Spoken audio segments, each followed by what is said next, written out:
नवी मुंबईतील वाशी भागात पोलिसांनी अंमली पदार्थांच्या विरोधात एक मोठी आणि धाडसी कारवाई केली आहे। वाशी पोलीस ठाण्याचे वरिष्ठ पोलीस निरीक्षक शशिकांत चांदेकर यांच्या मार्गदर्शनाखाली विशेष मोहीम राबवण्यात आली।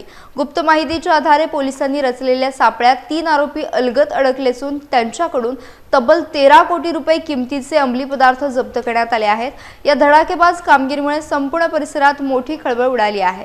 छाप्यात केवळ अंमली पदार्थ नाही तर तस्करीसाठी वापरली जाणारी महागडी वाहने आणि इतर साहित्य देखील पोलिसांनी ताब्यात घेतले। प्राथमिक तपासानुसार या प्रकरणाचा संबंध थेट मोठ्या आंतरराज्य अंमली पदार्थ तस्करी रॅकेटशी असण्याची दाट शक्यता वर्तवण्यात येते।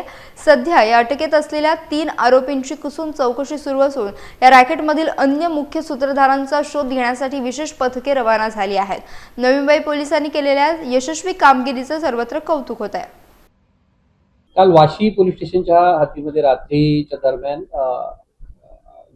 अनोळखी व्यक्ती हे अंमली पदार्थाची विक्रीसाठी वाहतुकीसाठी येत असल्याची गोपनीय माहिती मिळाली होती। त्याच अनुषंगाने सापळा रचून 3 व्यक्तींना ताब्यात घेण्यात आलेला आहे। त्यांच्याकडनं जवळपास 13 किलो हायड्रो गांजा जवळपास 13 कोटी रुपयाचा जप्त करण्यात आलेला आहे। एकूण 13.5 कोटी रुपयाचा माल यामध्ये जप्त करण्यात आलेला आहे। नेमके आरोपी कुठले होते? यातले 2 आरोपी पुण्यामधले आहे आणि एक उल्हासनगर मधला आहे। सध्या आता नुकतंच त्यांना आम्ही ताब्यात घेऊन 2 दिवसाची रिमांड मिळालेली आहे। पुढचा तपास चालू आहे। तसं पुढच्या तपासामध्ये माहिती समोर येईल, आपल्याला शेअर करू। यामध्ये ड्रग्सच्या संदर्भात संपूर्ण राज्य शासनाचीच 0 टॉलरन्स पॉलिसी आहे। त्या अनुषंगाने प्रत्येक पोलीस स्टेशनच्या हद्दीमध्ये अँटी नार्कोटिक स्क्वॉड तयार करण्यात आलेला आहे पूर्ण आयुक्तालयामध्ये आणि त्या अनुषंगाने या सगळ्या कारवाया मोठ्या प्रमाणात करण्यात येत आहेत। सध्या आता तपास हा एकदम प्रायमरी स्टेजवर आहे। नुकतंच त्यांना ताब्यात घेऊन रिमांड घेण्यात आलेली आहे।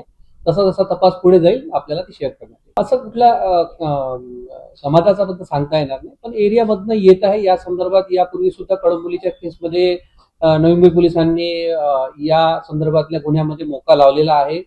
त्या भागातून पंजाबमधून जे या संदर्भातले आरोपी आहेत त्यांना पकडून आणून त्यांना अरेस्ट सुद्धा करण्यात आलेले आहे। या संदर्भात नवी मुंबई पोलीस आयुक्तालयामध्ये विशेष करून लक्ष दिलं जात आहे की कुठनं अंमली पदार्थाची तस्करी या भागामध्ये होत आहे आणि त्या प्रकारे त्या ठिकाणी जाऊन सुद्धा कारवाई करण्याची तयारी नवी मुंबई पोलिसांची आहे।